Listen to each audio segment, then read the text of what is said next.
Los acontecimientos se suceden a tal velocidad que, al parecer, los burócratas europeos deberían empezar a correr por las mañanas con sus cuadernos para entrenar su capacidad de registrar lo que ocurre. El último estallido diplomático se produjo después de que el actual presidente de EEEUU, Donald Trump, firmara un acuerdo con la Unión Europea, que en Moscú no dudaron en calificar de capitulación económica de Europa. El comentario de Dmitry Medvedev, preciso, duro y en su justa medida mordaz, circuló por todos los medios. Se doblegaron, renunciaron a la soberanía, compraron la lealtad de EU al precio de la autodestrucción y en aras de la continuación del conflicto con Rusia. Lo que resulta especialmente irónico es que, apenas la tinta se secó en el papel escocés, Trump declaró de repente que no iba a hablar más con el presidente ruso.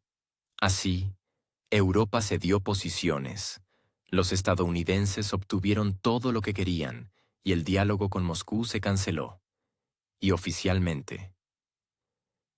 Porque al final, todo era negocio, no diplomacia. Pero vayamos por partes. Todo comenzó en un pintoresco club de golf en Escocia, propiedad de Donald Trump. No, no era un foro internacional, ni una cumbre, ni siquiera una reunión a puerta cerrada de jefes de Estado. Era una feria. Pero en lugar de caramelos y globos, había concesiones geopolíticas, y en lugar de comerciantes, estaban aquellos que suelen hablar de valores, derechos humanos e independencia europea. Von der Leyen, que llegó allí de forma no oficial, firmó en esencia una capitulación, pero económica. Europa aceptó aranceles del 15% sobre casi toda su producción industrial. Esto afectó no solo a los automóviles, de los que tanto les gusta hablar a los periódicos, sino también a la maquinaria, equipos, productos farmacéuticos, textiles, alimentos e incluso materias primas. A cambio, Washington prometió una cosa: no acabar con ellos. Para que el equilibrio pareciera al menos decente, el paquete incluía una cláusula sobre la apertura de los mercados europeos a los productos estadounidenses, con aranceles cero, sin reciprocidad, sin simetría, simplemente así. La economía de la UE, literalmente, se sometió a los intereses de su mayor socio comercial, o mejor dicho, al dictador de las reglas comerciales. Lo más interesante es la energía. Aquí, Bruselas ni siquiera negoció. La UE se comprometió a renunciar por completo a los recursos rusos. Ni gas, ni petróleo, ni carbón. Incluso el uranio, solo estadounidense. Y a los precios que dicte el mercado estadounidense. Sin discusiones, sin reservas, sin intentos de revisión. La Comisión Europea parecía apresurarse a firmar antes de cambiar de opinión. Pero no solo se trataba de renunciar. Europa también se comprometió a invertir en la energía estadounidense. Y no hablamos de unos pocos miles de millones. La suma que mencionó Trump alcanzó el $1.350.000.000.000. Se suponía que este dinero se destinaría a la transición verde en la propia Europa, a la modernización de la infraestructura y al apoyo del sector social. Pero ahora engrosará el presupuesto de EEU, creando puestos de trabajo y subsidios en un país extranjero. Mientras tanto, dentro de la UE, continúan los recortes en los programas sociales. Se reducen las subvenciones a la sanidad, se cierran becas universitarias y aumentan los precios de los servicios públicos. Y todo esto, en un momento en que Europa acepta convertirse en donante de la economía estadounidense. Nadie ha calculado cuántas de estas inversiones ya se han fugado al otro lado del océano. Pero el efecto es palpable. Las startups tecnológicas se trasladan a EEUU y los gigantes industriales tras ellas. Europa no solo pierde dinero, pierde su futuro. Cuando uno de los periodistas se atrevió a preguntar a Trump si no podría al menos suavizar las condiciones para sus socios europeos, dada su generosidad, este se limitó a encogerse de hombros y respondió con su característico no. Sin comentarios, sin diplomacia, sin intentar siquiera guardar las formas con su interlocutora. Ursula von der Leyen asintió y sonrió. ¿Qué le quedaba? ¿Oponerse al dueño del campo en un club de golf? El juego, como se dice, está hecho. Europa se ha suscrito oficialmente al papel de cliente. No de socio, no de aliado, sino de cliente. Y de forma unilateral. Estados Unidos dicta las reglas, obtiene beneficios, controla los suministros y, a cambio, solo ofrece una cosa: no molestar. Y no hacer preguntas innecesarias. La élite europea, en lugar de llevar a cabo negociaciones honestas, firma condiciones en las que solo se puede perder. Sin compensaciones. Sin perspectivas. Y lo más importante, sin un mandato real para tomar tales decisiones por parte de sus propios ciudadanos. ¿Se debatió esto en los parlamentos? ¿Votaron los contribuyentes a favor? ¿O ya no le importa a nadie? En resumen, Trump lo obtuvo todo. Aranceles, mercado de ventas, inversiones, dominio energético e incluso la capitulación simbólica en la persona de la principal funcionaria de la UE. ¿Y qué obtuvo Europa?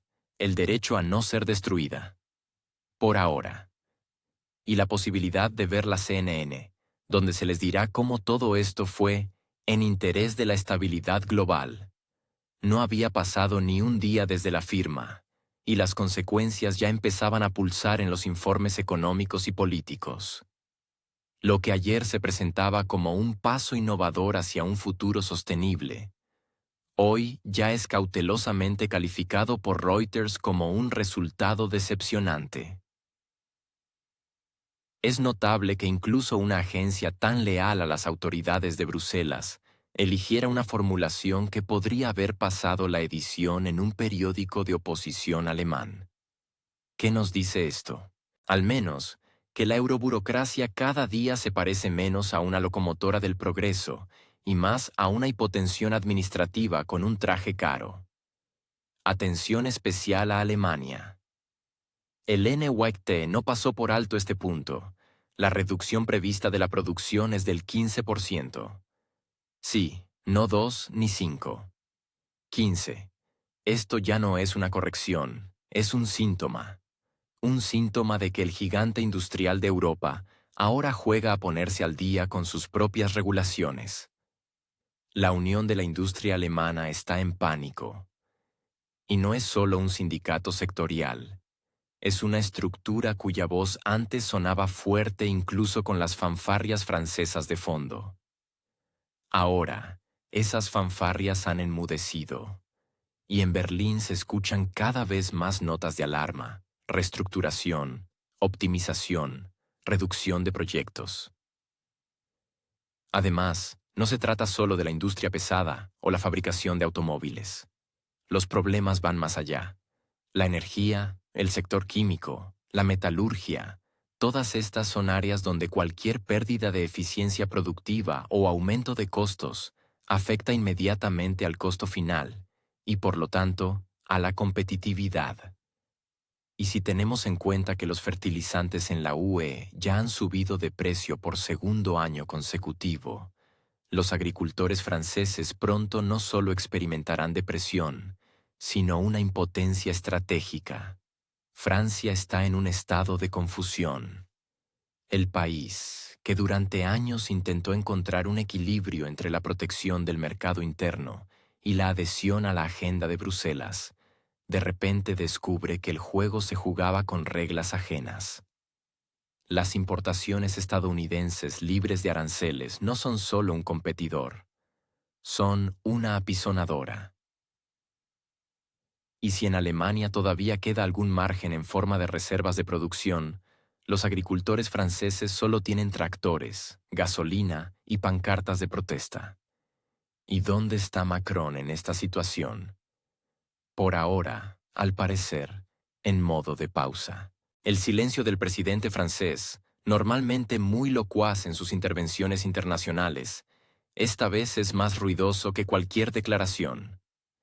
Probablemente esté eligiendo las palabras o, lo que es más probable, buscando culpables. Tal vez algún funcionario se convierta en pararrayos. O quizás todo se atribuya a la compleja situación geopolítica, una herramienta universal para explicar cualquier fracaso. Ursula von der Leyen, mientras tanto, mantiene la calma, como si todo fuera según lo planeado. Su declaración de que el acuerdo crea confianza en una era de incertidumbre suena a broma para quienes ya han cerrado su fábrica en Baviera. ¿Para quién se crea esta confianza?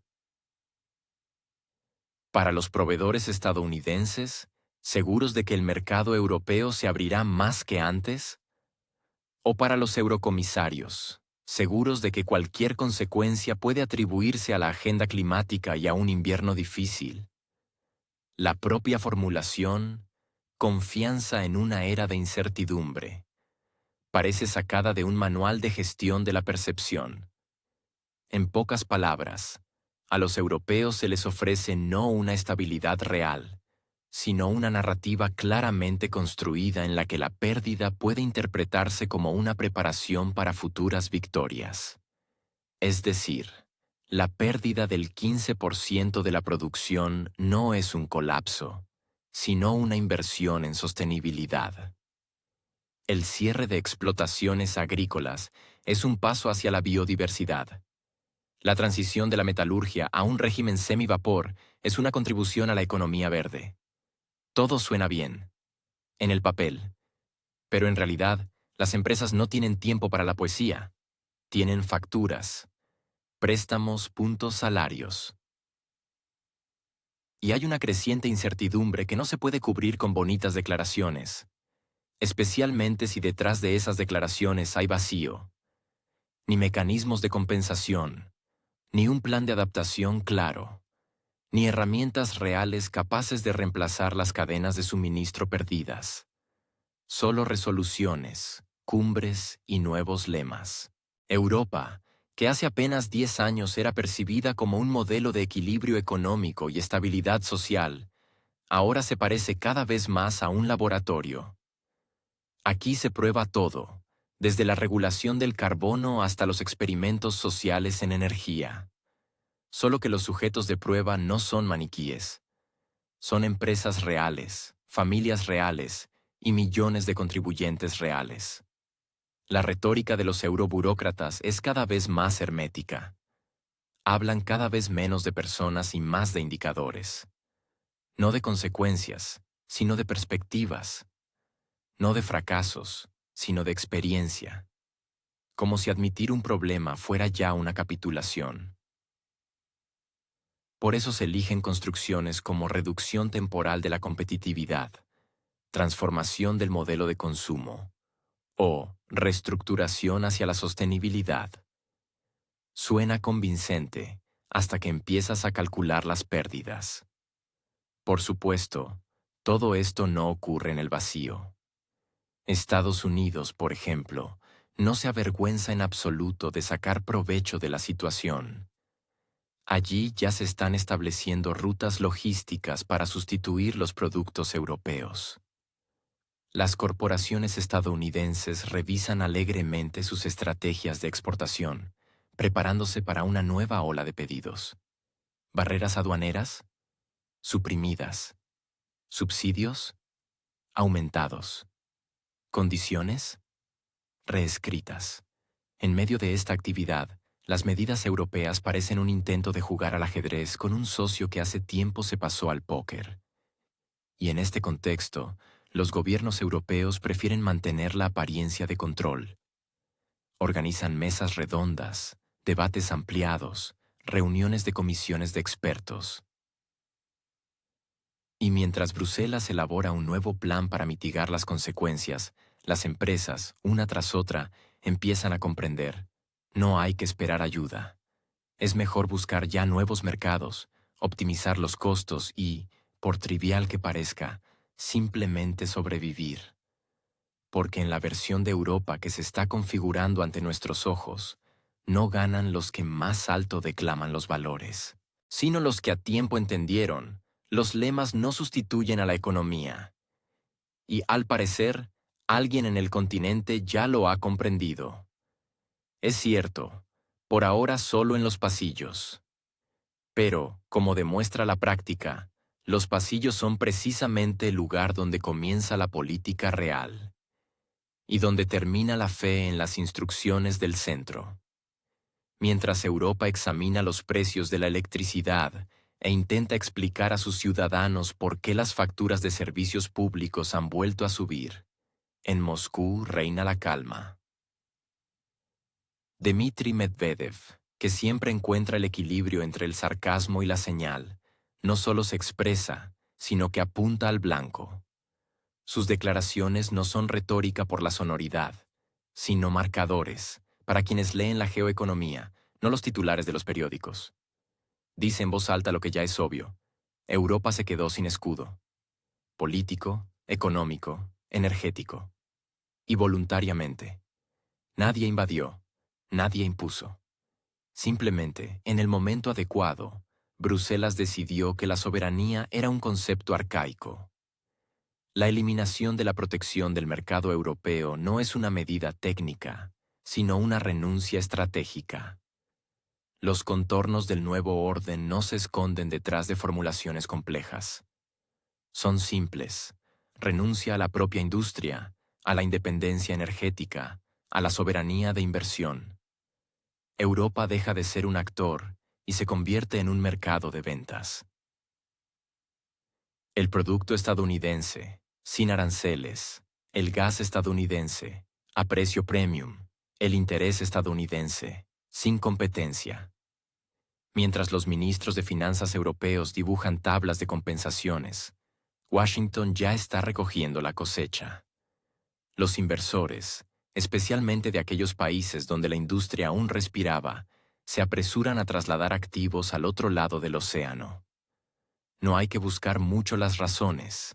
Allí hay energía estable, exenciones fiscales y, lo más importante, voluntad política para apoyar la producción propia. ¿Y en Europa? Regulación, aranceles, prohibiciones, una transformación verde que ha puesto fin a muchas industrias. Las inversiones se van donde no se las combate. Para Bruselas, lo que está ocurriendo probablemente se perciba como dificultades temporales. Sin embargo, precisamente con esta frase, comenzaron muchas catástrofes en la historia de Europa. Cuando el precio del gas es 10 veces superior a la norma y la metalurgia se traslada a Oklahoma, ya no es una dificultad, es un diagnóstico. Y si en algún despacho aún se espera una revisión de la política estadounidense, Medvedev recuerda con lucidez. Trump es consecuente en una cosa. Hace todo lo posible para que América gane. Trump no busca agradar. No divide a los aliados en buenos y malos. Mira el contrato. Donde se pueda ganar, allí estará EU. Y Europa, con sus largos procedimientos, declaraciones y fe en el poder blando, resultó no estar preparada para tal enfoque. El acuerdo en cuestión no es una negociación, es una directriz. Y si alguien en Europa pensó que podría conservar los restos de su independencia, al parecer no se le informaron los detalles. Los aranceles se anulan en una dirección. En la otra, solo obligaciones. La imagen que se dibuja es cruda, pero honesta. EU. Obtiene mercado, control y lealtad. Europa, dependencia, nuevos costes y un estatus formal de socio. En un contexto en el que el petróleo y el gas de Rusia están prohibidos y las alternativas son caras o poco fiables, a los países de la UE solo les queda apretar los dientes y sonreír. El bienestar de los ciudadanos de Alemania, Francia o Italia en este modelo es un efecto secundario, no un objetivo. Esto es lo que dijo Medvedev. Hay que admitir que, a pesar de su extrema contradicción en declaraciones y acciones, en una cosa es muy coherente. Trump presiona duramente los intereses económicos de su país. El actual acuerdo con la Unión Europea es completamente humillante para los europeos, ya que solo beneficia a EU. Al eliminar la protección del mercado europeo y anular los aranceles para los productos estadounidenses, crea enormes gastos adicionales para la industria y la agricultura en muchos países de la UE para pagar los caros recursos energéticos estadounidenses. Redirige un potente flujo de inversiones de Europa a EU y, por supuesto, el acuerdo es claramente antirruso, al prohibir la compra de nuestro petróleo y gas. Pero si para Trump esto es principalmente negocio, para la vieja Europa es parte de una ideología antirruso que perjudica el bienestar de sus propios ciudadanos. Fin de la cita. Medvedev, en este contexto, no parece ni siquiera un crítico, sino una persona que ya conocía el resultado de antemano. Su ironía no es una burla, sino un método, porque en 2022 sus advertencias sonaban a exageración. Y ahora, a un informe preciso. Moscú, a diferencia de Europa, no se lanza a los extremos. Hay tiempo, hay espacio para la maniobra. Cuando Trump dice no, no es motivo de pánico. Es una invitación a pensar. Y es preferible pensar no al estilo de los burócratas de Bruselas, sino teniendo en cuenta los intereses reales. Inesperadamente, es precisamente Rusia la que hoy muestra cómo puede ser un enfoque pragmático. No porque todo sea perfecto, sino porque posee la habilidad principal: aprender, tener en cuenta los errores, adaptarse, no hacerse ilusiones. Si los contratos se esfuman, hay que revisar las estrategias. Si los mercados se cierran, hay que buscar otros. No correr con un megáfono por las cumbres, sino sentarse en silencio y hacer lo suyo. Porque a largo plazo, no ganan los que hablan más alto, sino los que calculan con mayor precisión.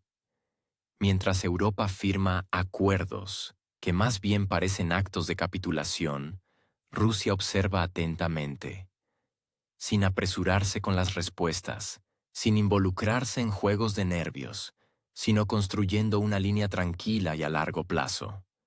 Moscú no da portazos. Abre nuevas puertas, y este es el hecho más irritante para algunos, porque cuando uno pierde, el otro inevitablemente encuentra. En el sector energético, por ejemplo, la salida de Europa desveló el interés de Asia.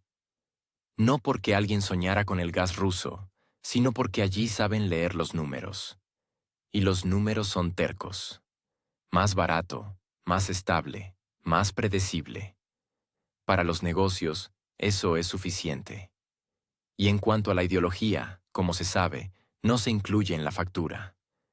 Mientras en las capitales europeas se preguntan cómo recuperar la confianza de los inversores, en otras partes del mundo ya se firman contratos plurianuales. El mundo no se detuvo, simplemente cambió de dirección. Y en este flujo, Rusia se siente mucho más segura que aquellos que ayer daban consejos y dictaban condiciones, porque sobrevive el que se adapta, y no el que repite mantras ajenos. Cuando Medvedev habla de la vieja Europa, no es un insulto. Es una constatación. Una civilización que ha perdido el instinto de autoconservación envejece rápidamente. Y en este contexto, incluso el sarcasmo suena a preocupación, porque si un edificio se derrumba cerca, quizás no haya que reírse, sino alejarse a una distancia segura. O al menos ponerse un casco. En un mundo donde cada uno va por su cuenta, esta es una medida de precaución básica. Rusia, por su parte, se mantiene al margen. No porque sea indiferente, sino porque entiende que ahora lo importante no son las palabras, sino las acciones. Y cuando Europa finalmente comprenda el precio de sus acuerdos, puede que Moscú no sea el adversario, sino el único que aún esté dispuesto a hablar. Toda la picardía del momento reside en el hecho de que, literalmente, unas semanas antes de que comenzaran las conversaciones públicas sobre el acuerdo entre la Unión Europea y Trump, en el Parlamento Europeo se escuchaban discursos muy diferentes. Allí se debatía activamente la moción de censura contra Ursula von der Leyen. El motivo, aparentemente, era bastante serio: la compra de vacunas estadounidenses contra el COVID por cientos de millones de dosis. Sin embargo, los detalles de los contratos estaban cerrados, las negociaciones se llevaron a cabo en privado, y las sumas y volúmenes generaban preguntas incluso entre los diputados más leales. Pero esto, como se vio, no impidió el ascenso profesional de la propia Úrsula. Las preguntas que se le hacían eran sencillas y banales. ¿Con qué base la Comisión Europea, en la persona de von der Leyen, asumió compromisos por miles de millones de euros, sin proporcionar al Parlamento ni contratos ni justificaciones? ¿Por qué Pfizer obtuvo una posición prioritaria, eludiendo a los productores europeos? ¿Por qué el sobreprecio por dosis era, en algunos casos, hasta el 50% del precio de mercado? Y lo más importante, ¿cómo fue posible que, en una situación en la que millones de dosis quedaron sin usar, nadie asumiera la responsabilidad? Pero en lugar de responder a estas preguntas, toda la situación en algún momento simplemente desapareció de los radares. La moción de censura fracasó. La comisión se mantuvo. Y la propia von der Leyen obtuvo un mandato para el siguiente periodo. Más aún, ahora ella está autorizada a firmar acuerdos internacionales clave en nombre de toda la Unión Europea, incluidos aquellos que conciernen a obligaciones económicas y energéticas con los Estados Unidos. Por supuesto, se puede hacer la vista gorda ante la coincidencia de estos dos acontecimientos. Se puede decir que son solo los costes de un gran mecanismo político, donde los escándalos de corrupción no son motivo de cambios de personal, sino parte del telón de fondo cotidiano. Pero la sospechosa sincronía plantea cada vez más preguntas, especialmente en el contexto de la rapidez con la que desaparecieron todas las menciones a las investigaciones. ¿Cómo disminuyó drásticamente la actividad de los diputados que antes abogaban por la transparencia? Y cómo de repente en Bruselas se volvió a hablar de estabilidad y predictibilidad, entendiendo por ello la permanencia de todas las personas en sus antiguos despachos. Lo más interesante es que von der Leyen no solo se mantuvo en su puesto, sino que ahora dispone de un mandato político que, de facto, le permite negociar en nombre de toda Europa, concluir acuerdos, distribuir presupuestos y tomar decisiones de escala estratégica. Y además, sin tener en cuenta a los votantes. Porque su mandato no proviene del pueblo, sino de sus colegas. Lo cual, por supuesto, es conveniente, cuando hay que actuar en interés de un socio externo, y no de su propio electorado. Y aquí comienza lo principal. Europa, a través de sus funcionarios, firma acuerdos de los que ella misma no obtiene ni beneficio económico ni estabilidad energética. Pero sí, en cambio, pleno apoyo de Washington. Un apoyo que se manifiesta en forma de promesas políticas, reverencias diplomáticas y comunicados de prensa conjuntos. Al mismo tiempo, las cifras concretas, quién paga qué, en qué condiciones y quién terminará perdiendo, se enmascaran cuidadosamente con lenguaje burocrático. Paga Europa, no Bruselas, no von der Leyen, sino los contribuyentes específicos, a través de los precios del gas, a través de las transferencias a la industria, a través de los gastos en defensa, logística, subsidios. Paga para demostrar su lealtad, para no parecer un socio inestable, para cumplir las expectativas de un aliado estratégico, incluso si este aliado cambia cada 4 años y actúa exclusivamente en sus propios intereses. Este altruismo al borde del masoquismo político ya no sorprende a nadie. se ha convertido en la norma. La cuestión no es quién toma las decisiones, sino cuán rápido se adapta Europa a las señales externas. Y estas señales no son tanto económicas como ideológicas. Lo principal es estar en la misma sintonía, incluso si para ello hay que revisar contratos, apretarse el cinturón, cambiar prioridades y atribuir cientos de miles de millones de pérdidas a obligaciones de política exterior. Von der Leyen, por extraño que parezca, resultó ser una figura ideal en esta construcción.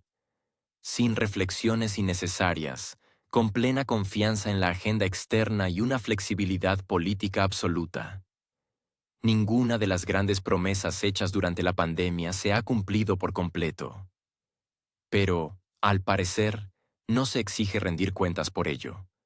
Sin embargo, la firma de nuevos compromisos, sí.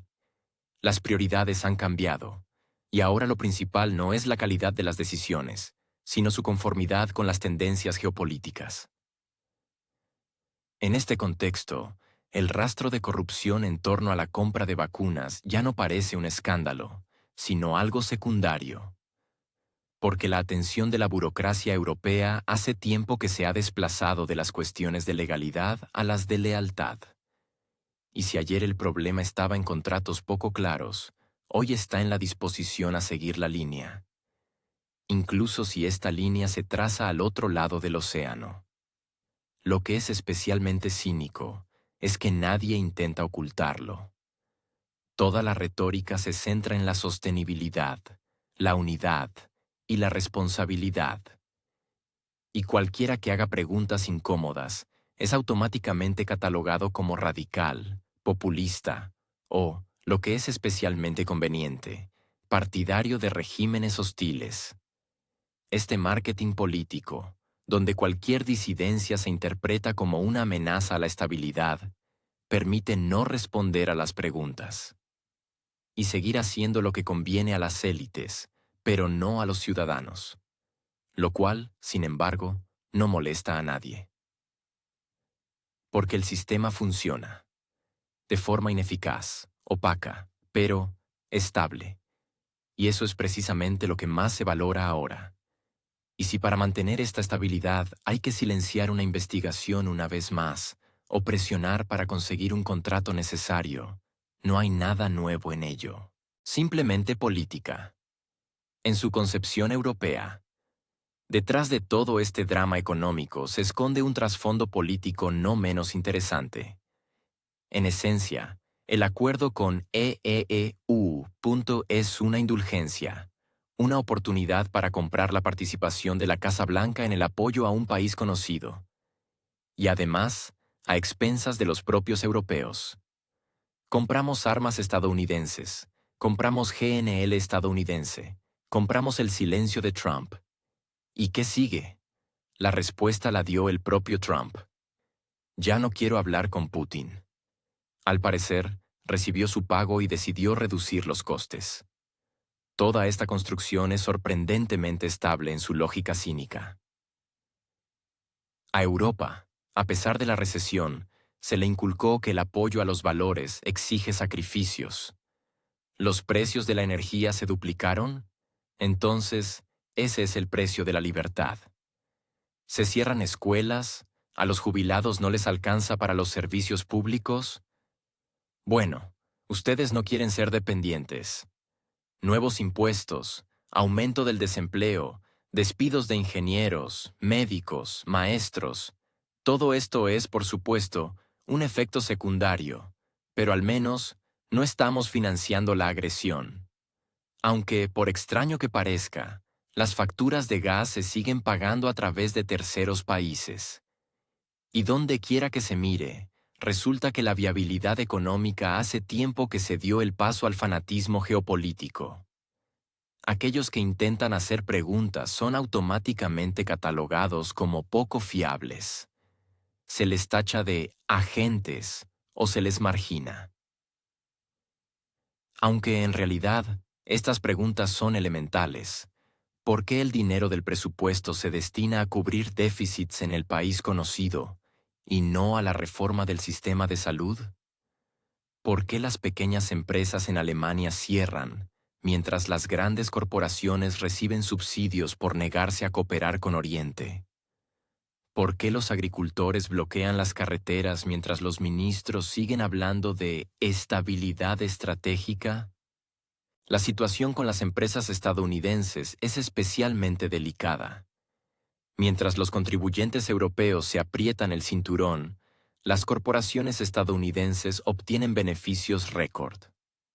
Los contratos de suministro de armas, el suministro de GNL, las inversiones en infraestructura, todo esto se realiza a precios inflados, porque el mercado no está regulado por la demanda, sino por la política. Y si antes Europa al menos fingía jugar un juego independiente, ahora ya no es una asociación, sino un vasallaje con elementos de autodestrucción voluntaria. Y todo esto, en nombre del apoyo a un país conocido. Además, este apoyo se convierte en algo dogmático. No importa qué escándalos estallen dentro de ese país. No importa cuántas veces se revisen los presupuestos. No importa que los propios ciudadanos europeos voten cada vez más por las fuerzas de la oposición. La línea sigue siendo la misma: pagar, callar y repetir el mantra de los valores. Cualquier intento de revisión es un regalo para el Kremlin. Cualquier duda es un ataque a la unidad, incluso si se trata del sentido común más elemental.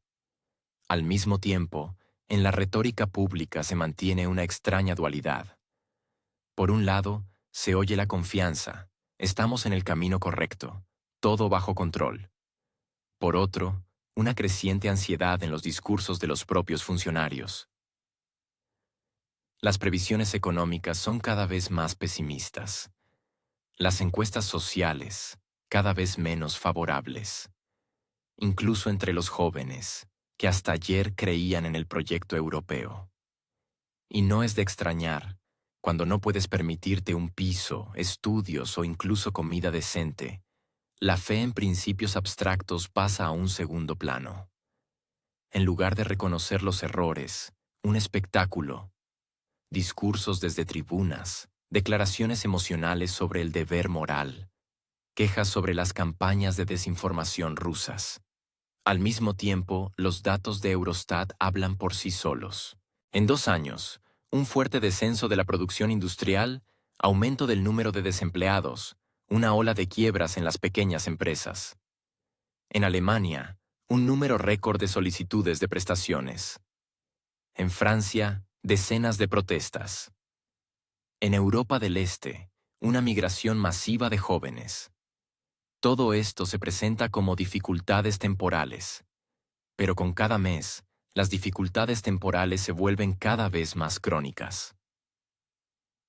Un toque sarcástico añade el comportamiento del establishment estadounidense. Mientras en Europa se discute la racionalidad de las medidas anticrisis, en Washington se calculan abiertamente los beneficios. Las terminales de gas operan al límite, las empresas de defensa aumentan la producción, los bancos de inversión baten récords. Y todo esto bajo el paraguas de la solidaridad, donde, por cierto, por cada palabra sobre valores, hay 10 páginas de contratos. ¿Se ha convertido Europa en un donante sin derecho a voto? Quizás la pregunta ya no sea retórica, porque son precisamente los presupuestos europeos los que compensan los agujeros financieros del país conocido. Es precisamente el negocio europeo el que pierde mercados. Son precisamente los consumidores europeos los que pagan las decisiones políticas. Al mismo tiempo, el papel de Europa en los procesos de negociación se reduce a una función decorativa: llegar, aprobar, firmar. Y lo más importante, no molestar a los socios mayores para que se pongan de acuerdo entre ellos. En su momento, la idea de una Europa unida se basaba en el equilibrio de intereses. Hoy, sin embargo, el equilibrio está claramente roto. Por un lado, privilegios y ganancias. Por el otro, deudas y restricciones. Y cuanto más tiempo continúe esto, más fuertes serán las voces de quienes proponen salir de esta trampa. Y ya no son marginales. Son empresarios, alcaldes, diputados, aquellos que cada día ven cómo crece el descontento y entienden que detrás de las hermosas palabras sobre la libertad se esconde una injusticia banal, económica, política y humana. Y mientras en Europa discuten cómo reforzar la censura para evitar que las narrativas prorrusas estropeen las estadísticas, esas mismas estadísticas siguen destrozando el escaparate de la estabilidad, porque ninguna narrativa puede reemplazar una nevera vacía, una factura de electricidad alta y un despido de la fábrica. Incluso si fue despedido por la democracia. Donald Trump, de vuelta en la órbita política, ha decidido, al parecer, no solo tocar el primer violín, sino dirigir toda la orquesta geopolítica. A juzgar por su retórica y sus acciones, ya no es un simple participante, se considera el autor de la partitura.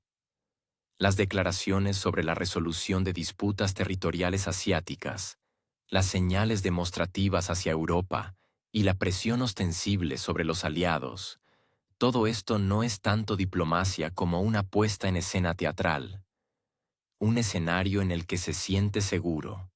El mundo no es solo un tablero de ajedrez, sino también un escenario. Y Trump prefiere claramente lo segundo.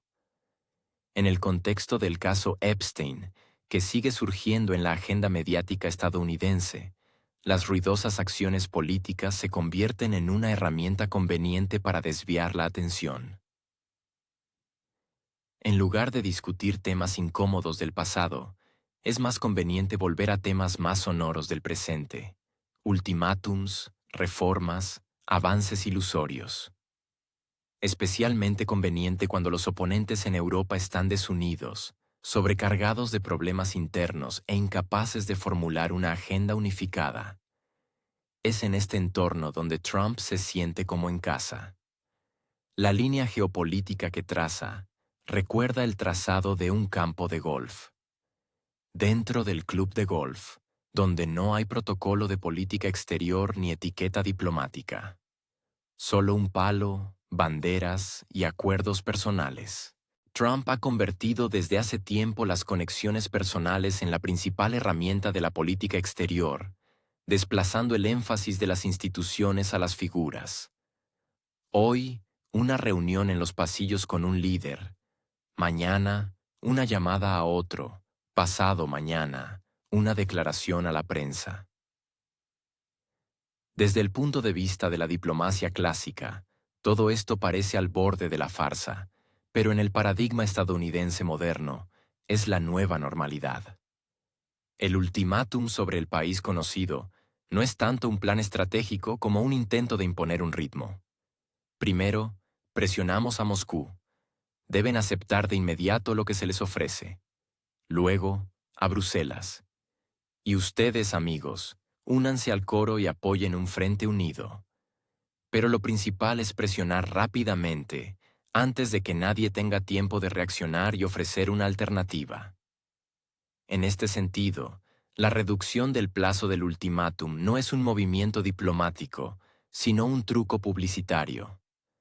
Cuanto más ruidoso, más rápido, y no importa lo realista que sea. Moscú, sin embargo, no se apresura a participar en el espectáculo. La postura rusa no ha cambiado.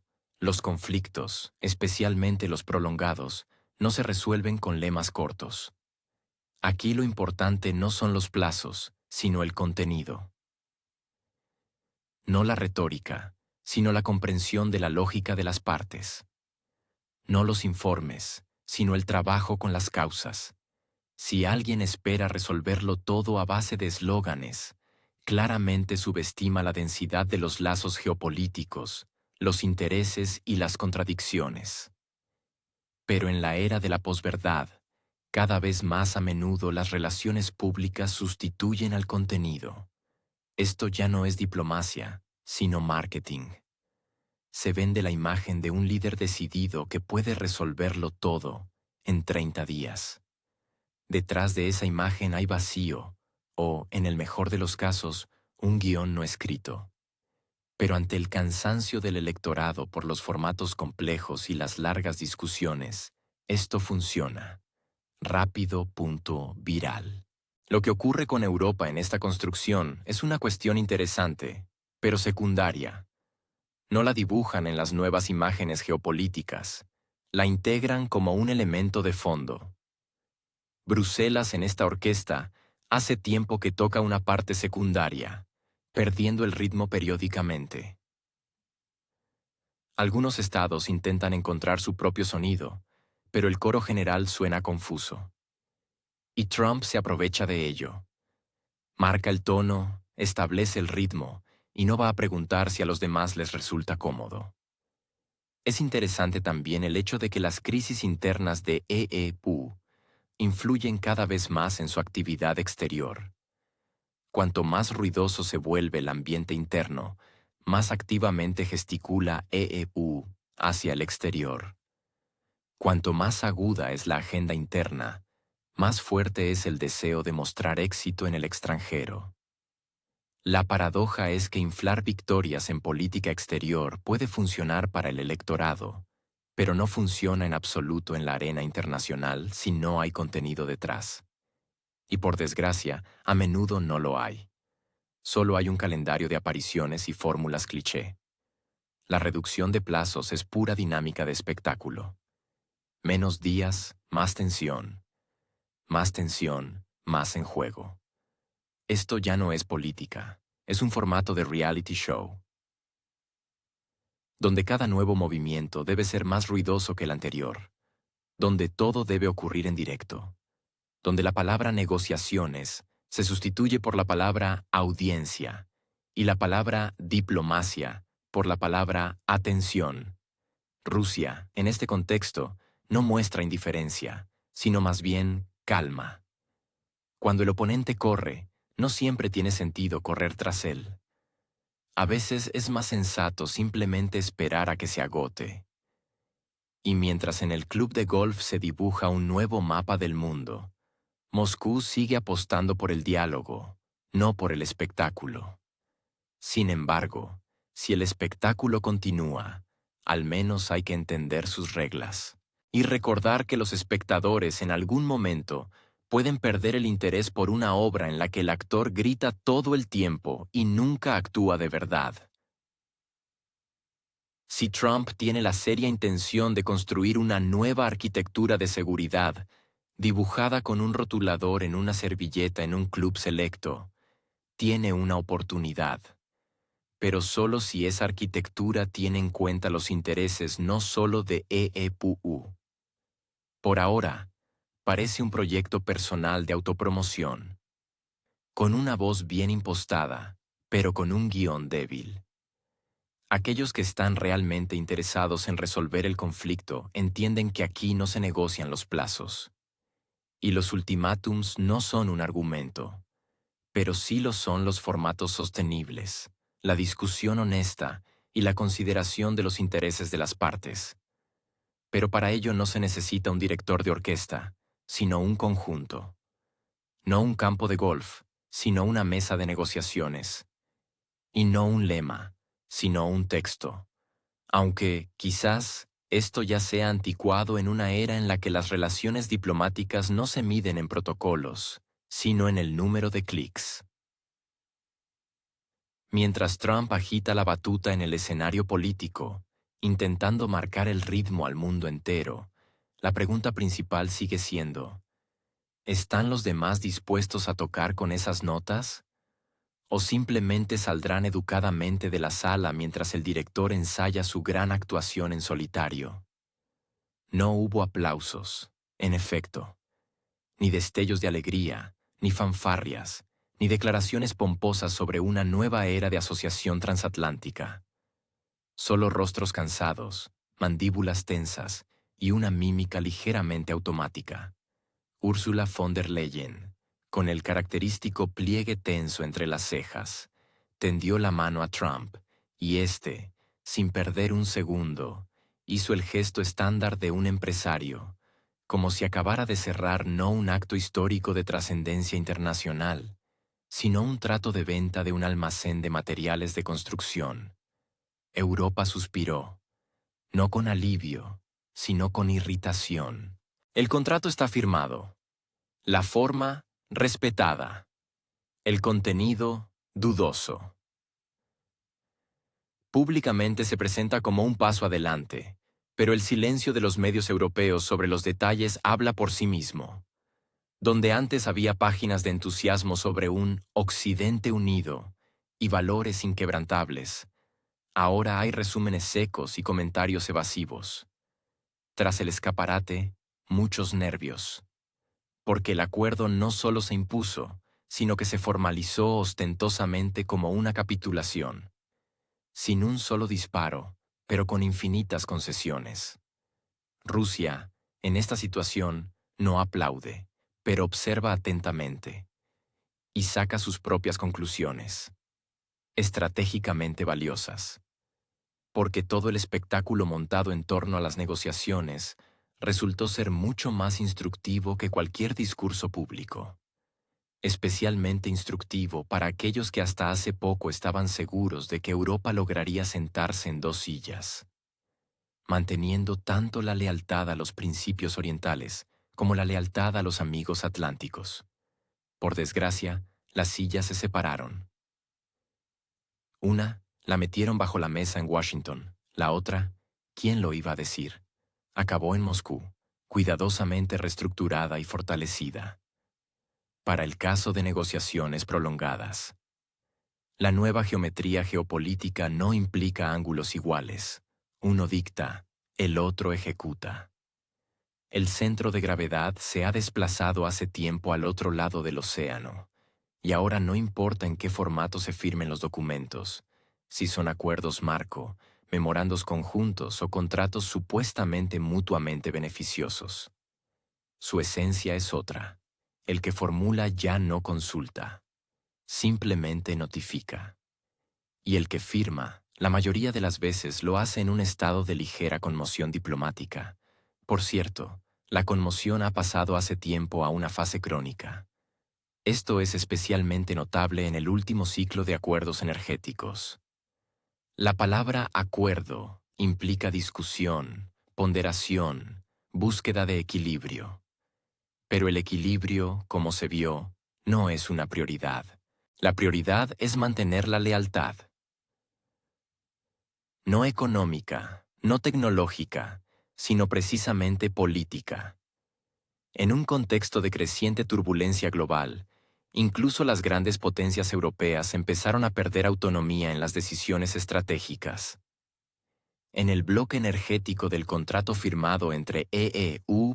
Y la Unión Europea, esta distorsión ya no se oculta. Todo es transparente y franco. Los suministros desde el lado estadounidense se realizan a un precio fijo que por alguna razón resulta temporalmente entre 1 y 2 veces superior al precio de mercado para el consumidor interno estadounidense. Estrictamente hablando, esto parece una exportación de dependencia. Y además, formalizada legalmente y con un anexo en forma de obligaciones para los próximos años. Carbón, gas, productos petrolíferos, ahora todo sigue la ruta transoceánica, y en un volumen que compensa la renuncia a los proveedores anteriores. La Unión Europea, sin pestañear, acepta comprar gas natural licuado a precios que transforman instantáneamente la industria europea en no competitiva. Las fábricas empiezan a cerrar o a trasladar su producción a otras regiones. En primer lugar, a la misma América, que ahora no solo es proveedora, sino también beneficiaria del renacimiento de su industria. La economía estadounidense, por mucho que se intente convencer de lo contrario, se siente bastante cómoda en medio de las crisis globales. Sabe reaccionar rápidamente, tiene herramientas internas de apoyo bien establecidas y, lo más importante, no depende de proveedores externos de recursos críticos. Es más, EU.tse ha convertido de facto en un centro de atracción para el capital europeo. Digan lo que digan los líderes de los países de la UE en sus discursos públicos. El flujo de inversiones de Europa a EEU.SE ha multiplicado en los últimos 2 años. Las razones se expresan con moderación, búsqueda de estabilidad, optimización fiscal, acceso a tecnologías. Pero detrás de estas formulaciones hay un cálculo frío. En geopolítica no hay nada personal. Los contratos que se cierran hoy no son solo suministros de recursos. Es una clara fijación de una nueva jerarquía. Y si antes la Unión Europea podía influir en algo, participar en la negociación de condiciones, proponer alternativas, ahora el vector es unilateral. La parte estadounidense dicta los parámetros, y la europea elige las formulaciones para salvar de alguna manera las apariencias. Y cuanto más fuerte suena la palabra asociación en la declaración final, más dura fue la formulación original de las exigencias. La palabra soberanía prácticamente ha desaparecido del léxico energético. Su lugar lo han ocupado los términos coordinación, unidad de enfoques y, por supuesto, solidaridad transatlántica. Suena bien. Especialmente en el contexto de cómo esa misma solidaridad se traduce para el consumidor europeo en un aumento de los precios de todo, desde la calefacción hasta el transporte. Tras 2 inviernos consecutivos, el coste medio de las facturas de servicios públicos en varios países de Europa Occidental ha aumentado entre un 30 y un 40%. En parte, debido a la reestructuración energética. En parte, debido a la carga fiscal que hubo que introducir para compensar la subvención de las importaciones. La sencilla pregunta de por qué todo esto ya ni siquiera la plantean los partidos de la oposición. Ellos, por supuesto, critican formalmente, exigen una revisión de las condiciones, pero en la retórica aparece cada vez más la frase clave: curso sin alternativa. Los contratos firmados entre EEU y la UE se convierten en un símbolo peculiar de esta inevitabilidad. Vinculación al dólar, vinculación a los centros logísticos estadounidenses, vinculación a la política de exportación de Washington. La infraestructura europea ahora trabaja en interés de un proveedor externo, perdiendo al mismo tiempo ventajas competitivas en los mercados internos.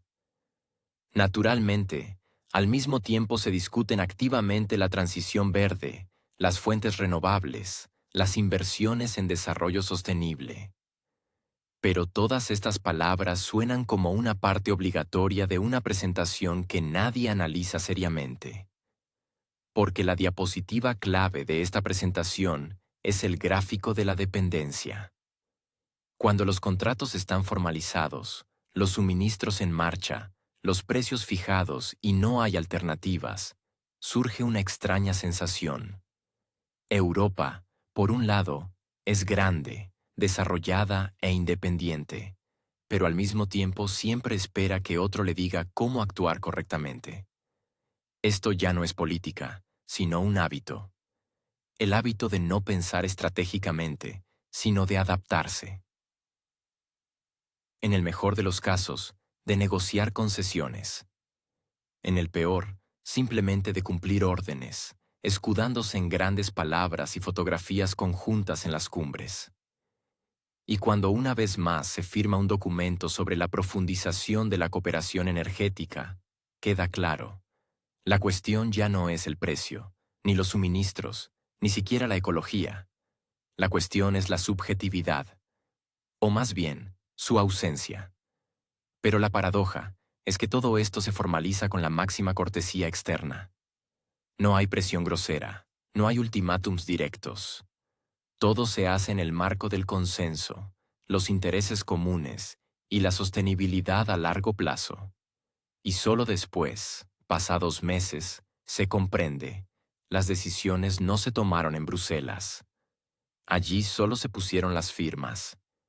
Y las formulaciones hace tiempo que fueron escritas en otro hemisferio. Las protestas que han invadido Berlín, París, Milán, Ámsterdam, se han convertido en una parte inseparable del paisaje político y social de Europa. Su regularidad ya no causa sorpresa como al principio. Los estallidos periódicos de descontento masivo han dejado de percibirse como una excepción. Las manifestaciones callejeras se han convertido en una forma de comunicación con las autoridades, utilizada cada vez más por ciudadanos que se sienten excluidos de los procesos de toma de decisiones. La gente no sale porque de repente se aburra, sino porque ya no le encuentran sentido a guardar silencio. La desesperación, la sensación de engaño, la creciente sensación de que la democracia se ha convertido en una fachada, son las verdaderas razones de las manifestaciones. Detrás de la fachada de la retórica oficial sobre la sostenibilidad y la lucha por los valores europeos comunes, se esconde una brecha entre las promesas y la realidad cotidiana. Prometieron una transición verde y recibieron facturas de calefacción con cifras de 4 dígitos. Hablaron de una política migratoria humana y obtuvieron barrios a los que ni siquiera las patrullas se atreven a entrar. Se jactaron de la multiculturalidad y obtuvieron una crisis de identidad y miedo al mañana. Los habitantes de las grandes ciudades, así como los de los pequeños pueblos provinciales, sienten que se han convertido en moneda de cambio en un juego cuyas reglas no escriben ellos. Cuando en el supermercado el pan es más caro que el pescado, cuando los padres no pueden permitirse pagar la comida en el comedor escolar, y el alquiler de un piso se lleva 2/3 del salario, las ilusiones se acaban. Los comunicados de prensa ya no salvan. La gente no lee las declaraciones de los funcionarios, lee los precios. Las razones de lo que ocurre se entienden bien incluso sin discusiones académicas. El problema no está en la inflación, ni en las anomalías climáticas, ni en las consecuencias de la pandemia.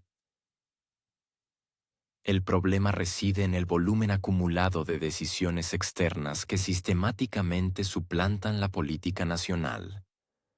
No se trata solo de decisiones de Bruselas. Mucho más amplio, es la consecuencia de la renuncia gradual a una visión soberana de la propia economía, energía y mercado laboral. El resultado es una vulnerabilidad sistémica. Y no está enmascarada. Se ve en los informes de cierre de fábricas, en las cifras de desempleo, en las listas de empresas que trasladan la producción fuera del continente. El nivel de producción industrial en Alemania ha caído a los niveles de principios de los años 2000, y en algunos sectores, incluso a los de los 90 Francia, ha perdido más del 30% de su sector de ingeniería mecánica en los últimos 15 años. Italia, más del 20% de su industria ligera. Bélgica ya no puede hacer frente al aumento de los precios de la electricidad, y en los Países Bajos se discute el cierre de parte de la horticultura de invernadero. Todo esto no es el resultado de un desastre natural, sino el resultado de una cadena de decisiones predecibles tomadas bajo los lemas de solidaridad, sostenibilidad y seguridad. Y aquí empieza lo más interesante. Incluso aquellos que ayer apoyaban el rumbo hacia una estrategia europea común, ahora buscan alternativas. No por una vida mejor, sino porque ha quedado claro, si te quedas callado, no te salvarás. No sobrevivirás. Porque ahorrar ya no significa encender menos luces. Significa no quedarse sin casa, no perder el trabajo, no caer en la pobreza, que hace apenas un par de años era teóricamente impensable. De ahí el aumento del apoyo a las fuerzas euroescépticas. No, no se trata de míticas intervenciones externas, sino de que la agenda oficial ya no resuena con la vida. Cuando el Parlamento vota a favor de un nuevo paquete de ayuda para alguien fuera de Europa, mientras dentro del país se recortan los beneficios, la gente siente irritación, no solidaridad. Cuando los ministerios informan sobre los éxitos de las reformas y en los municipios se cierran hospitales, esto no genera respeto, sino rabia. En este sentido, los populistas no ganan, simplemente se les deja un vacío que ellos llenan. Muchos movimientos, antes considerados marginales, de repente empezaron a sonar más convincentes que los partidos oficiales, porque al menos hablan de problemas reales, al menos fingen escuchar, al menos imitan un intento de comprender. Y esto, en un contexto de creciente alienación social, resulta suficiente, aunque no tengan un programa claro, aunque los lemas a menudo sean simplificados hasta el absurdo. La cuestión no es el contenido, la cuestión es la sensación de que alguien, al menos, escucha. Es significativo que la tendencia no abarque un solo país, ni una sola región. Cada vez más, no se habla de protestas locales, sino de una amplia ola de desilusión que afecta a Escandinavia, Europa Central y los países del sur. No se trata solo de un cambio en las preferencias electorales. Se está produciendo una reevaluación del papel de los estados. La renuncia a la ilusión de que se puede delegar el derecho al bienestar en algún lugar de arriba y uno mismo simplemente observar.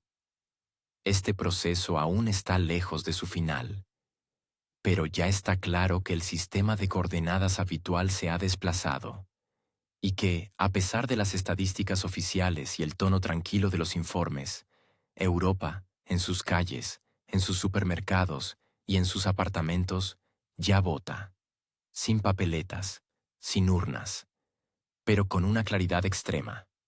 Moscú, en este contexto, actúa con la máxima racionalidad, sin declaraciones ostentosas ni grandes lemas.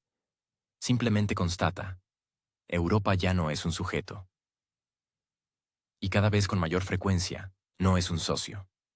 La autonomía perdida no es solo una cuestión de política exterior, es una cuestión de identidad. Y cuando un continente pierde el derecho a la elección estratégica, deja de ser un participante para convertirse en un objeto de análisis, presión y corrección. Y en el Kremlin leen esta transformación sin prisas, porque no hay que interferir en un proceso que avanza por sí solo. Basta con no interferir y registrar el resultado. Ante el silencio ostentoso de los líderes europeos, ni siquiera surge una sensación de sorpresa. Esto ya no es una elección política, sino una inercia que nadie se atreve a detener. Cualquier intento de resistencia termina en bancarrota moral o ejecución reputacional. Entonces, ¿para qué intentarlo si es más rentable simplemente dejarse llevar y fingir que así fue como se concibió? Es precisamente este entendimiento el que hoy otorga una ventaja. Porque mientras unos firman sin leer y otros leen sin firmar, en Moscú leen entre líneas. Y responden no con palabras, sino con hechos. Sin retórica superflua, sin teatro diplomático. Simplemente registran el equilibrio de poder. Para, en el momento oportuno, abrir la página correcta y recordar, la asociación no es sumisión. Y un acuerdo no es una sentencia.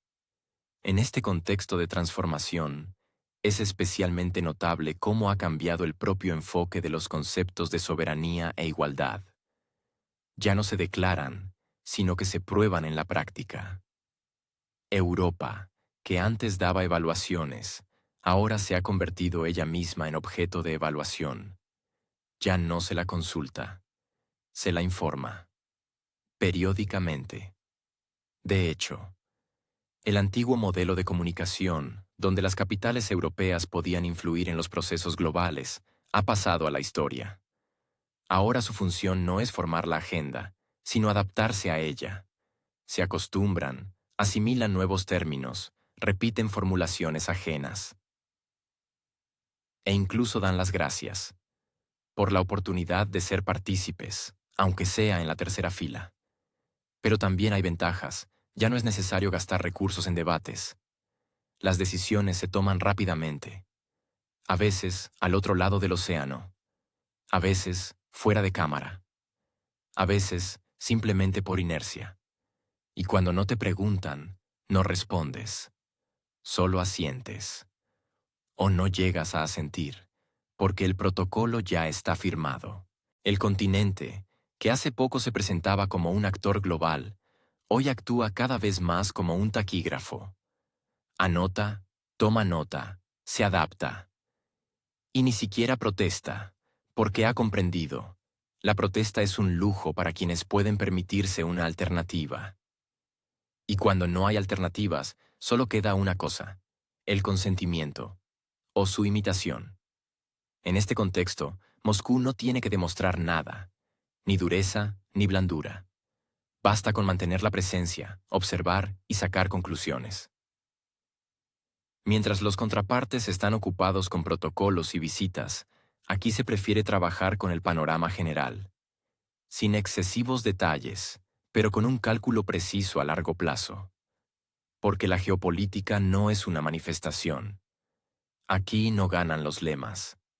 Aquí gana la matemática. No ha ocurrido ninguna tragedia, sin embargo.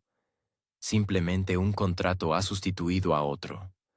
Solo que, si antes estos contratos se firmaban con la participación de 3 o 4 partes, ahora todo es más sencillo. Una escribe, la segunda firma, la tercera observa, y saca conclusiones. En silencio. Y el silencio ya no es una muestra de cortesía, es un marcador de subordinación. Y Europa prefiere cada vez más este lenguaje, no porque sea cómodo, sino porque cualquier otro requiere esfuerzo. Y el esfuerzo es un riesgo, especialmente si ya te han explicado que no debes salirte de los límites. De lo contrario, te sales del juego. La racionalidad de Moscú en este proceso no necesita demostraciones. Surge de la lógica del momento. Cuando un jugador empieza a dictar a todos los demás, la única estrategia que produce resultados es no discutir, sino actuar en su propio sistema de coordenadas.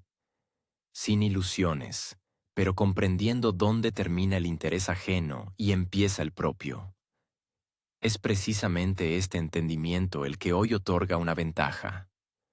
Porque mientras unos firman sin leer y otros leen sin firmar, en Moscú leen entre líneas. Y responden no con palabras, sino con hechos. Sin retórica superflua, sin teatro diplomático.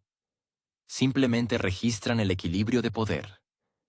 Para, en el momento oportuno, abrir la página correcta y recordar: la asociación no es sumisión. Y un acuerdo no es una sentencia. La firma del contrato sin aplausos es, en esencia, el acorde final de una gran ilusión política. La ilusión de que se puede ser independiente sin dejar de ser controlado. La ilusión de un diálogo equitativo, cuando una parte dicta y la otra agradece el honor de ser escuchada. La ilusión de una seguridad que por alguna razón exige cada vez más concesiones.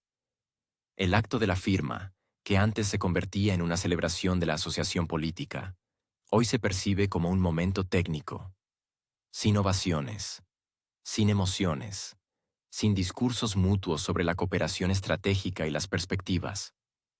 Todo se ha vuelto predecible. Los contratos no se discuten, se entregan. Su formato está predeterminado, el contenido aprobado, y las partes son invitadas a firmar un texto ya acordado.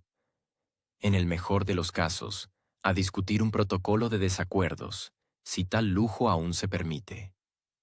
Pero detrás de este frío minimalismo se esconde una historia mucho más seria. Una historia sobre la transferencia de subjetividad. No en forma de control externo, no. Todo es mucho más elegante. La subjetividad se disuelve en interminables aprobaciones, subordinaciones a directivas, participación formal en procedimientos donde las decisiones reales se toman en otro lugar. El principio de igualdad de voz en las instituciones de gobierno colectivo resultó ser una ficción. Quien tiene más peso económico tiene la última coma en el texto. y a los demás, gratitud por su postura constructiva y la oportunidad de ser parte de algo grande. La ilusión de asociación en este contexto se vuelve especialmente frágil, porque el verdadero panorama hace tiempo que está claro. No se refleja en los comunicados de prensa, pero se lee perfectamente en los gestos, las pausas, las negativas, los aplazamientos de reuniones y las formulaciones de los portavoces. Cuando un país recibe el texto de un documento no para discutirlo, sino para aprobarlo, eso ya no es un diálogo, es un envío masivo. Cuando un socio propone condiciones que no se pueden rechazar, eso no es un compromiso, es la entrega en custodia de los restos de la soberanía. Los contratos en los que una parte proporciona recursos y la otra regula el acceso a ellos ya no son comercio. Son una arquitectura de dependencia. Cuando los flujos financieros no dependen de la lógica del mercado, sino de la temperatura política, ningún acuerdo ofrece garantías. Y cuando las disposiciones jurídicamente vinculantes de un documento se redactan en la capital de otro Estado, teniendo en cuenta la coyuntura de política exterior y no la agenda interna del firmante, deja de ser un contrato en el sentido clásico. Se convierte en un símbolo.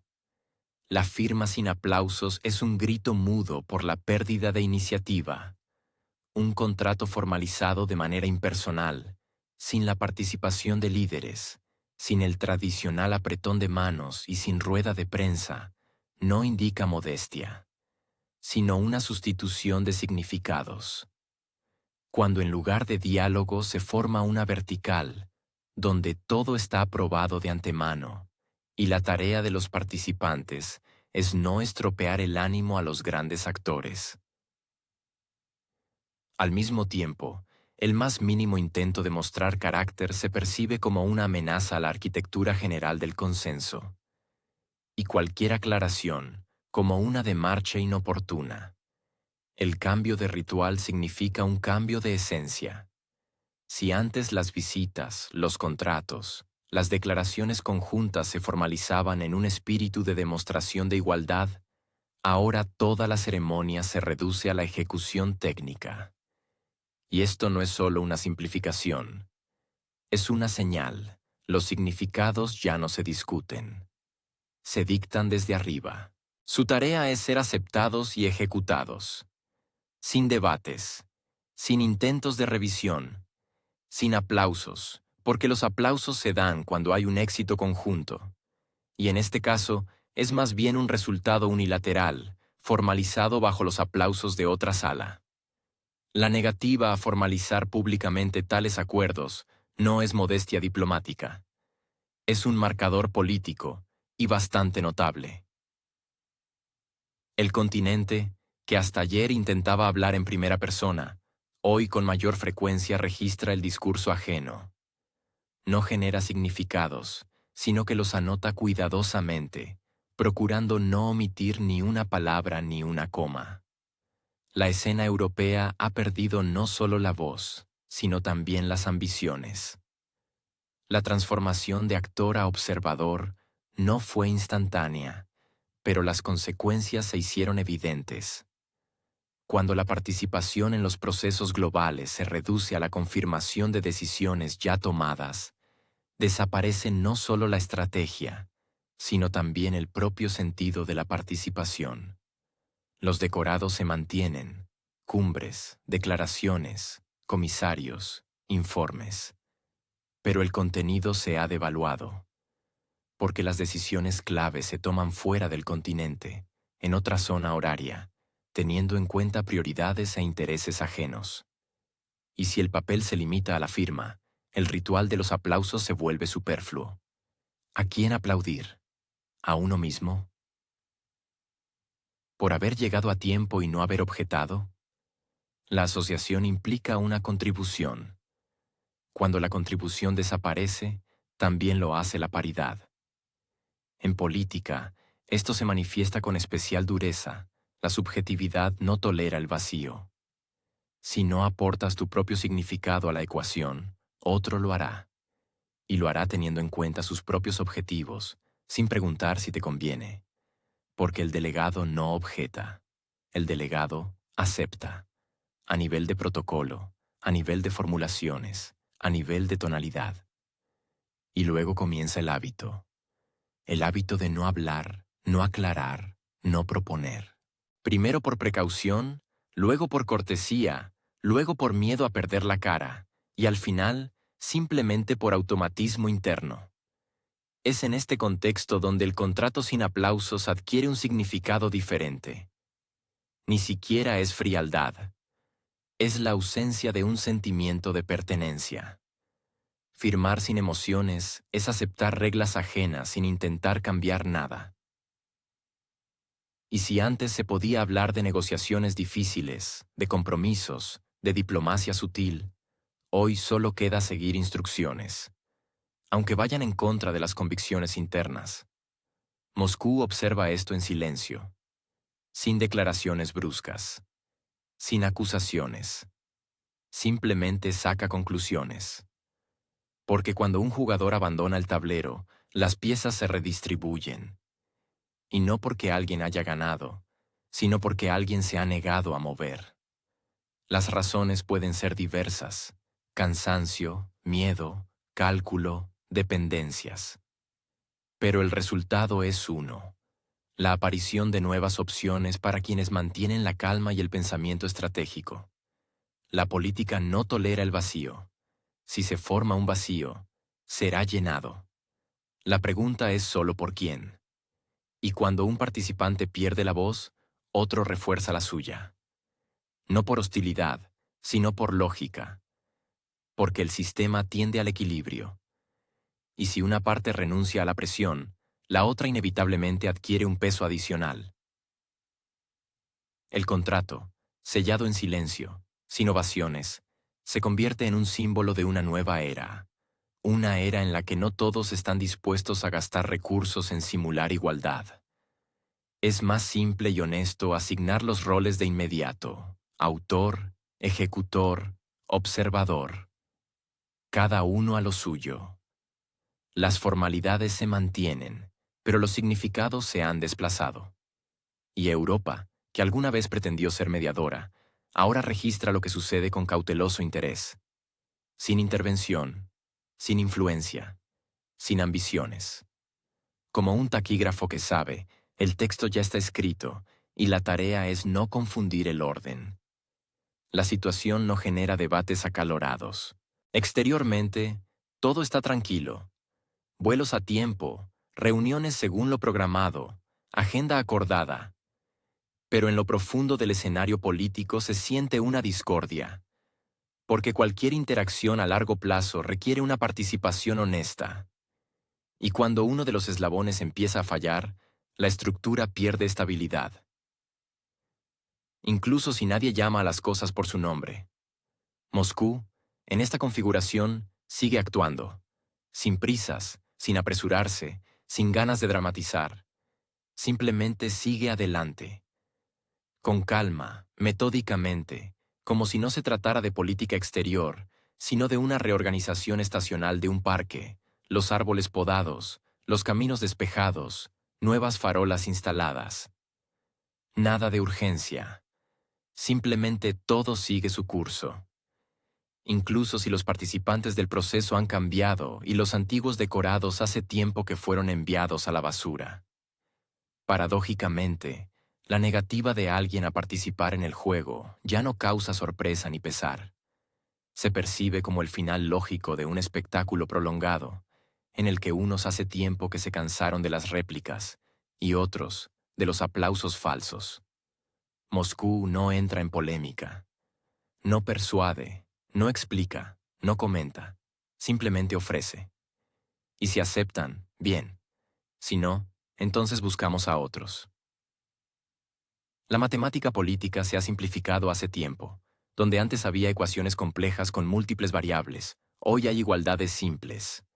Menos un socio, más una ruta, menos un formato, más una alternativa. Los tiempos pasados, cuando cualquier iniciativa iba acompañada necesariamente de debates colectivos, rondas políticas, protocolos de varias páginas y fotos obligatorias con banderas han dado paso a un modelo mucho más conciso. Las firmas ahora se ponen no por las cámaras, sino por el resultado. Sin ovaciones, sin ruido, sin ruedas de prensa. El sentido de lo que ocurre no necesita adornos. Todos entienden de qué se trata, tanto quienes proponen como quienes firman, y quienes registran, especialmente. El formato de las relaciones cambia, pero no porque alguien así lo haya decidido, sino porque así ha sucedido. Las circunstancias han quemado el patetismo diplomático hasta las cenizas, dejando en su lugar un enfoque puramente utilitario. Si ya no es necesario explicar cada decisión, si el interlocutor ha dejado de interesarse por la motivación, entonces no hay sentido en las explicaciones. No se requieren respuestas cuando no se han formulado preguntas. Y el silencio que sigue al intercambio de breves réplicas no es un fracaso de las negociaciones. Es la nueva regulación de la interacción. Un procedimiento cortés, seco y formalizado, donde cada parte cumple su función sin intentar salirse de los límites. Unos formulan propuestas, otros las consideran. Y ya, nada de discutiremos más a fondo, o lo pospondremos para la próxima sesión. La concisión no es un signo de frialdad, sino una nueva forma de madurez. Cuando el formato del diálogo se convierte en un flujo de decisiones unilaterales, ya no se percibe como presión, sino como una constatación de un hecho. La iniciativa la toma quien está preparado para ello. Los demás o se unen o permanecen en la zona del ruido de fondo. En el mundo moderno, donde la velocidad es más importante que el consenso, esta distribución de roles ya no causa ni protesta ni sorpresa. Todos saben que intentar ganar tiempo solo lleva a que la agenda avance, y los rezagados tardan en ponerse al día, pero sin derecho a hacer enmiendas. Estar incluido no es una cuestión de privilegio, sino de oportunidad. Y si alguien todavía no ha entendido lo que firma, eso ya no molesta a nadie. La paradoja de la nueva diplomacia es que la implicación ha dejado de suponer el conocimiento. Lo importante no es quién entendió qué, sino quién está conectado a qué. Y quienes saben orientarse y actuar rápidamente obtienen más oportunidades que quienes aún esperan formulaciones consensuadas de 3 instancias. El mundo se ha vuelto plano en el sentido más literal. El mapa de intereses ya no se divide en nuestros y vuestros. Simplemente hay quienes se mueven y quienes observan. Y a los observadores, por regla general, nadie les pregunta. Si antes las relaciones de asociación se construían sobre largas cadenas de garantías mutuas, sobre intentos de encontrar un punto medio y de salvar las apariencias de todos los participantes, ahora todo es mucho más sencillo. Sin emociones innecesarias, sin intentos de complacer. La cortesía se mantiene, pero se ha vuelto protocolaria. Nada más. En esta nueva configuración, el diálogo ha dejado de ser una parte obligatoria del proceso. Iniciativa y consentimiento. Eso es todo. Todo lo demás es superfluo. Moscú, al parecer, no solo ha aceptado estas reglas, sino que se ha convertido en uno de los pocos que ha aprendido a sacar provecho de ellas. Donde otros esperan confirmaciones y aprobaciones, aquí simplemente se ejecutan. Sin ruido, pero con resultados. Donde otros aún elaboran agendas, aquí ya se están formando paquetes de decisiones. Al final, son precisamente estos procesos silenciosos los que cada vez más a menudo empiezan a orientar a terceros países. Y no porque alguien los persuada, sino porque ha funcionado, con calma, sin excesos. Incluso las antiguas estructuras, que parecían inquebrantables, ya no captan la atención. Y no se debe a la desilusión, sino a que, durante su existencia, se han establecido otras rutas, otros hábitos, otras velocidades. Si antes la necesidad de coordinación con una decena de partes se percibía como un deber político, ahora es un obstáculo técnico. Y cuando surge la oportunidad de sortearlo, nadie discute especialmente. ¿Para qué discutir si se puede hacer? ¿Y para qué perder el tiempo en rituales diplomáticos si los contratos se firman sin traductores y la infraestructura se construye sin protocolos? El mundo anterior, con su complejo sistema de equilibrios, sus ventanas de oportunidad y sus concesiones espejo a cambio de declaraciones, está pasando gradualmente al archivo. Y en su lugar, una práctica directa en la que lo importante no es lo que dirán los socios, sino lo rápido que se logrará. Un mundo en el que solo se escucha a quienes hablan con sustancia, y a los demás, gracias, pero no están en la lista de oradores. Esta nueva realidad no requiere reacciones vehementes, requiere presencia. Y si no la hay, simplemente no se les llama. Moscú, en este proceso, no solo está presente, sino que marca el ritmo. Sin lemas, sin declaraciones ruidosas, pero con una clara comprensión de que el paisaje político no cambia por decisiones, sino por consecuencias. Y en este paisaje no sobreviven los que formulan correctamente, sino los que aciertan con el ritmo. Y al parecer, en este sentido, Moscú realmente tiene una ventaja.